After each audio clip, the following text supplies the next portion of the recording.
George Soros, fund management CEO, says crypto is ripe for a TradeFi takeover. That was June 7th, about 20 days ago. And what we're seeing today is exactly that. So they tell us ahead of time. 20 days later, we see BlackRock file a Bitcoin ETF at the SEC. Today, we saw Fidelity and a report that they're actually going to file for a spot Bitcoin ETF as of today. They said it could be as early as today. So we're seeing things rapidly heat up. We saw other traditional asset managers file for a spot Bitcoin ETF as well. And we're seeing a race to the institutionalization and the adoption of crypto assets from institutions. We saw EDX Markets launch, which is a crypto exchange ran by Fidelity, Charles Schwab, Citadel Securities, Citigroup, and I think that covers it. But yeah, we're seeing this rapidly accelerate, and we knew ahead of time about 20 days ago because we covered this on this channel. So that's what we're seeing today, guys. And it's only going to rapidly accelerate from here. Once the ball's rolling, you can't stop it, and it just picks up momentum, right? So let's dive into it. Today's the crypto newsletter. It's Tuesday, June 27, 12:22 p.m. And I'm Rob at Stargate. If you're new here, subscribe, hit the notification bell, leave a comment, let me know that you're new here. And also, if you've been watching, shoot a comment as well too. Show some support. Love you guys. You guys give me that spiritual energy. So let's keep going on to it because Fidelity, 4.2 trillion asset manager is reportedly set to file for a Bitcoin ETF, a spot one. Indeed, the block reported that the financial giant is close to submitting the necessary filing for the exchange traded fund, subsequently following a similar decision taken by BlackRock this month. And when I was at Fidelity, I know they were trying to do like the WISE Bitcoin ETF. I think back then it might have got rejected, but they're coming in hot. I would expect BlackRock's to be approved and then all the other ones approved right on after it. BlackRock's like track record is crazy as far as like, I think it's like 500 applications to one. They've gotten 500 approved and only one not approved. So like their track record is almost good as our proof of receipts. So I think they're going to get that through and we're going to see the market melt up. Then we have SNB to launch digital currency pilot, the chairman said. So the Swiss National Bank is to issue a wholesale central bank digital currency. And we're going to get into some of that today about wholesale digital tokens and some connections that I made.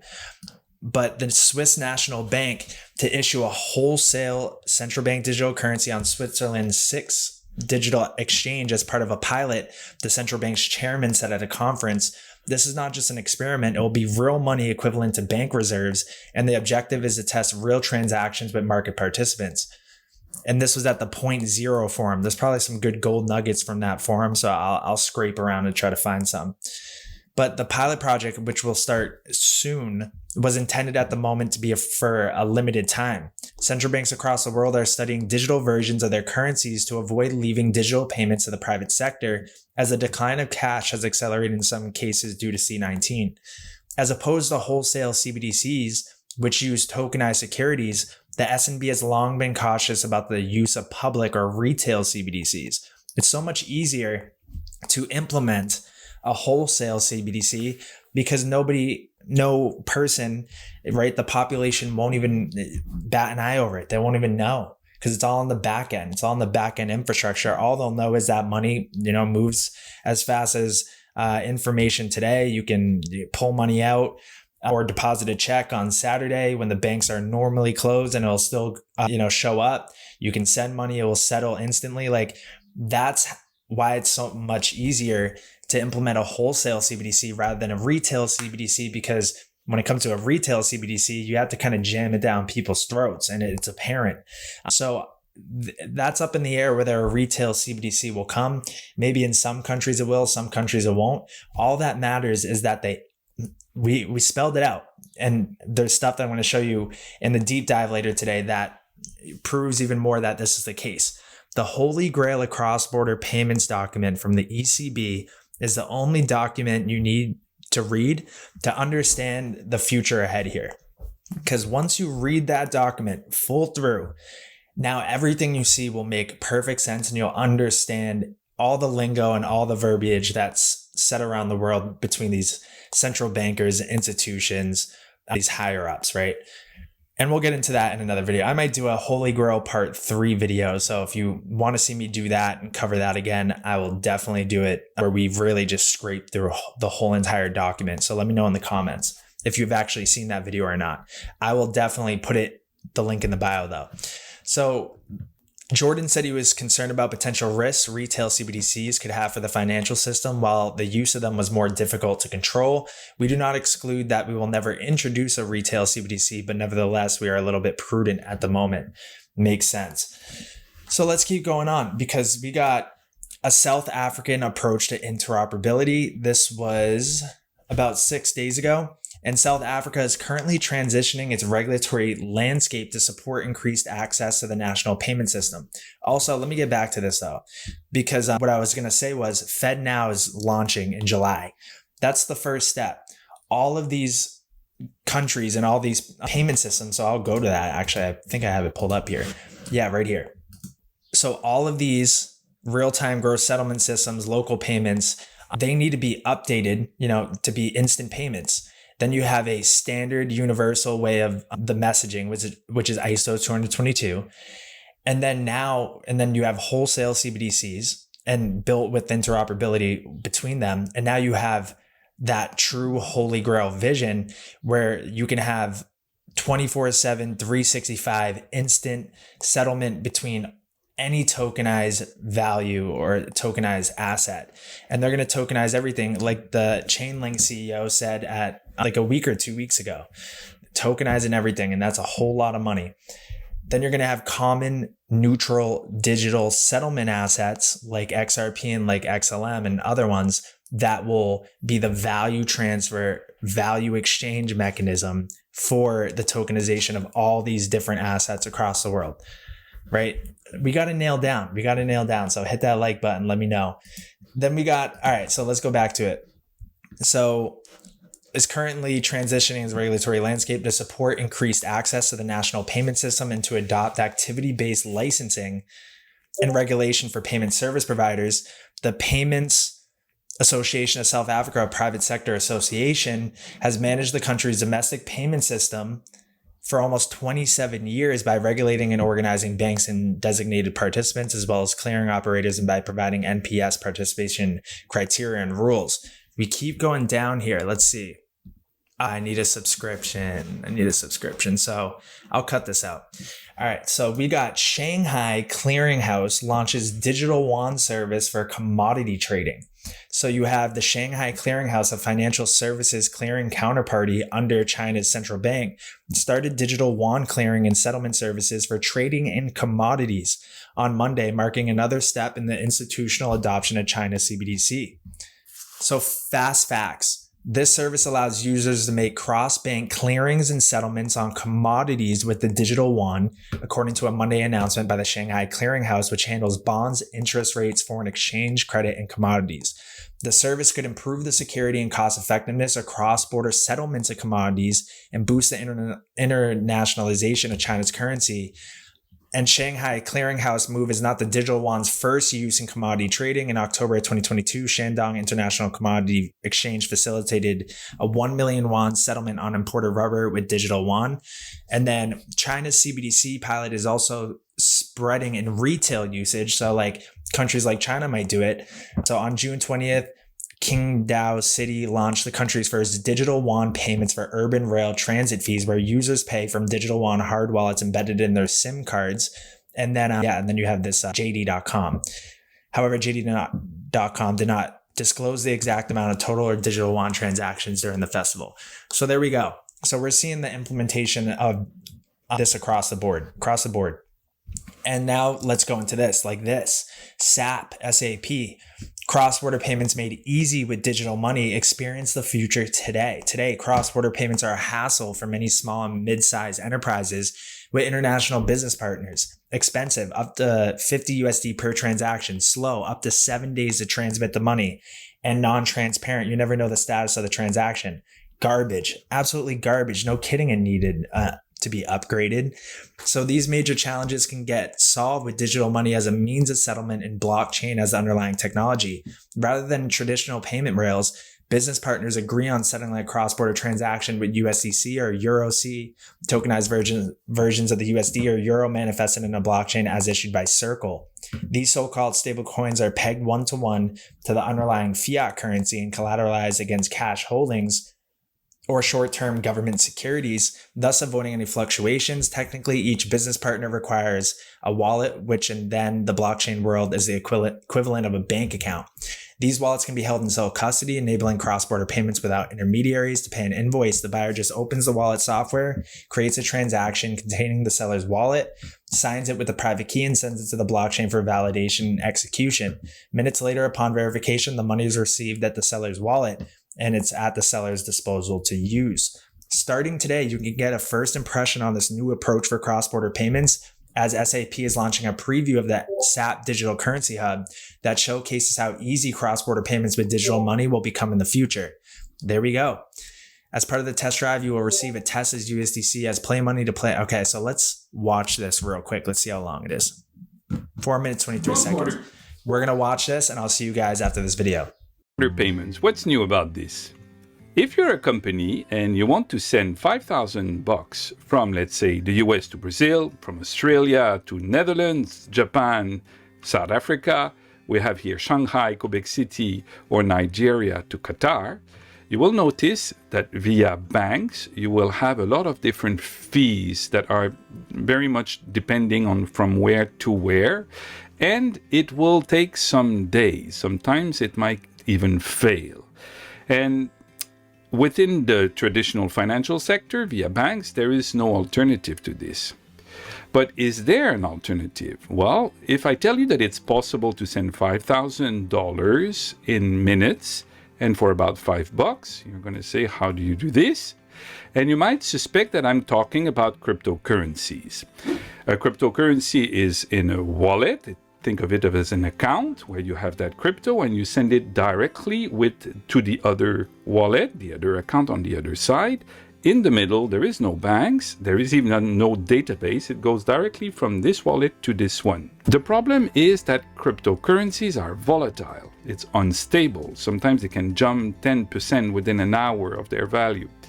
And it's not on the book, which is even a bigger deal for companies. You don't have any possibility, or it's quite complex to have accounting for those transactions. Let's try to see if we could solve this. The first problem, being that crypto is volatile, is already solved with the use of stable coins. Those are cryptocurrencies, for example, the US dollar coin, which are pegged to the value of the real world money. So $1 US in paper has the same value as $1 US coin. And they exist for many other currencies, also the euro. Now, this might solve the crypto stability problem, but it's still not on the books. If you are using your wallet to send US dollar coin, it will be very fast and very cheap, but it's disconnected from the back end. So this is why SAP, being an operating system for businesses, is deploying a wallet or an account, a form of account that will enable you to do the same transaction, but keep the records of everything you're doing on the books. And we are opening the system for trying it out. And when I say trying it out, is no credit card fee, nothing at all. No, you just come in because we would like to have your feedback about it. We will give you some play crypto. That means that it's the same as real cryptocurrency, but it doesn't have value. It's like a test crypto. And we'll give you even an invoice and you will be able to pay this invoice using stable coins in the system and see that the ERP or the accounting is being traced for that transactions. So there we go. And while it's easy to use an online bank, it links the payments to business objects such as business partners, invoice numbers, making it a true solution for businesses. We go down. Tell us what you think about the solution by answering our short survey. Would it solve your cross-border payment challenges? Was it easy to get started? Was it easy to use? Are you ready to get into the fascinating world of digital money and DeFi? All right. So now we go here.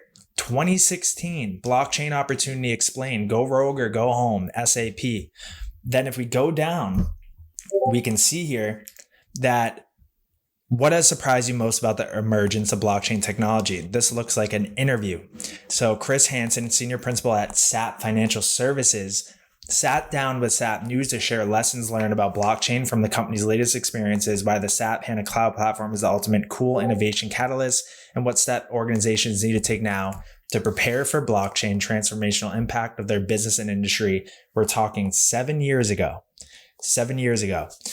That's why, like, when people say, oh, we got until 2030, I mean, come on, that would be about 14 years of them preparing for this. We're closer than ever here. So let's keep rolling down, because what has surprised you most about the emergence of blockchain technology? The genesis of blockchain is what blows me away. This very disruptive concept of a shared immutable ledger was dropped anonymously at a forum in 2009. Since then, it has slowly, steadily gained ground and become a major industry phenomenon. Unlike so many disruptors, it wasn't built in an R&D lab by a major think tank or even designated experts in financial industry labs. Now it's being applied to areas like Bitcoin and approaches like SAP's partnership with Ripple Labs and ATB Financial to disrupt the market. Right there. From the horse's mouth. We recently collaborated with Ripple Labs, connecting them ATB Financial to make the world's first blockchain transfer from Canada to Germany back in 2016. This kind of traction and uptake tells us we're in the right place at the right time. And if we keep going down, yeah, there we go. So proof is in the pudding. SAP collaborates in first blockchain payment between Canada and Germany 7 years ago. Blockchain technology is finally transitioning from experiment to usability concept in the financial world. SAP, one of the largest networks in the industry, partnered with ATB Financial and Ripple Labs and Resbank AG to send an international blockchain payment. Transferring funds from Canada to Germany was a breeze, and the cost was minimal compared to traditional means. If it's going to save all these institutions money, why wouldn't they want it, right? So they're going to do it. If we go down, by connecting the SAP HANA Cloud platform and the SAP payment engine with Ripple's network, nearly instant transfers can be achieved. It is also positive to see banks such as ATB and Resbank take an open-minded approach to using blockchain. A proactive mindset is required to wield this technology in a positive manner. And then you have SAP is testing XRP integrations as non-Ripple blockchain chat tweet shares. So we will definitely be discussing tokenizations of assets as something that can benefit enterprise. However, crypto as a feature is not something of high priority for the enterprise right now. SAP is testing XRP integrations. And this was from this lady here, Sarah Austin, who is a product marketing consultant at SAP and was named 30 under 30 and worked at SAP in Silicon Valley since 2012. Back in 2018, she had said that. Huge. And they've been partners since 2016. And this was the question. Can we please have a source from SAP Corporate to confirm XRP testing? Huge stuff. We're getting it. So Shanghai Clearinghouse is DLT enabled. What ledgers will be integrated? So we were just talking about that earlier. And this is what we talk about in our course videos on Stargate-Ventures.com website. The first course that you go through is called the Gartha. It's the core fundamentals and understanding of how to even navigate crypto and execute on it. And you need to be aware of these things like consortiums to watch, because in Agartha, I'll pull it up. So this is the website. This is the Opportunity at Crypto Accelerator course. This is absolutely free. So if you go to Stargate-Ventures.com, and I'll put the link in the bio, you go to Education and Software, you have this free Opportunity at Crypto Accelerator course. If you haven't stepped in yet, now's the time to do it. It's absolutely free, nothing to lose. And as you can see, things are rapidly accelerating, and now's the time to level up your knowledge when it comes to this. So come to the website and get into there. But the one I'm talking about is Agartha, because in here we talk about consortiums to watch. And if we go, I believe it was mission 4. It's mission 4. Yep. Right here, yeah, consortiums and federal agencies you must know. And we outline these for this document right here. We talk about R3 Corda, you got to know. Hyperledger Fabric, you got to know. Consensus Quorum, you got to know. I'll even add another one. Digital Asset, you got to know. And yeah, those are the ones that will be providing the protocol layer. And we could go to Hyperledger's website and look at the cryptocurrencies projects that are partnered and a part of this consortium. And there's only a handful. only a handful. So you can start to whittle down who it could be. So that's that. And then, yep, you got all this Hyperledger project in R3's quarter, or examples of private DLT systems. Absolutely. And you even saw the Bank for International Settlements, Project Icebreaker utilize R3, and Partior is another one. But like, yeah, these big institutions are going to be working with like R3 or Hyperledger and seeing which coins are a part of those systems and ecosystems. Those are the ones. So then we have interest in central bank digital currencies picks up in Latin America and the Caribbean, while crypto use varies. This is from the IMF about 4 days ago. And if we go down, it's talking about the Bahamas, Latin American, Caribbean. If we go down, so Brazil's CBDC project is also in the advanced proof of concept stage, seeking to enhance asset tokenization by turning assets such as real estate, stocks, and commodities into digital representations to facilitate their transfer and increase their liquidity. Huge. So much money is about to be tokenized across the world and running through these value transfer assets, these common neutral settlement assets into one global pool. I covered it yesterday in a video in Discord. If you go to Discord, you go to the deep dive section, watch this, because once you watch it and you're listening to this video right now, it'll all make sense. So regulating crypto, adoption of CBDCs. We're already seeing the globe light up with CBDC usage, and managing risk. So if well-designed, CBDCs can strengthen the usability, resilience, and efficiency of payment systems. While a few countries have completely banned crypto assets given their risks, this approach may not be effective in the long run. The region should instead focus on addressing the drivers of crypto demand, including citizens' unmet digital payment needs, and on improving transparency by recording crypto asset transactions and national statistics. It's getting legitimized. And this is where we're headed to. This is the road, the end of the road here. If we go all the way down, this is where we're headed to. We went from 1980 to 2017, cross-border real-time gross settlement, 2017, banks adoption of real-time settlement. And then if we go to the end goal, 2020 to 2025, cross-border real-time gross settlement. And we're about a year and a half out. And a lot of these things that I'll cover in deep dives this week line up with 2025.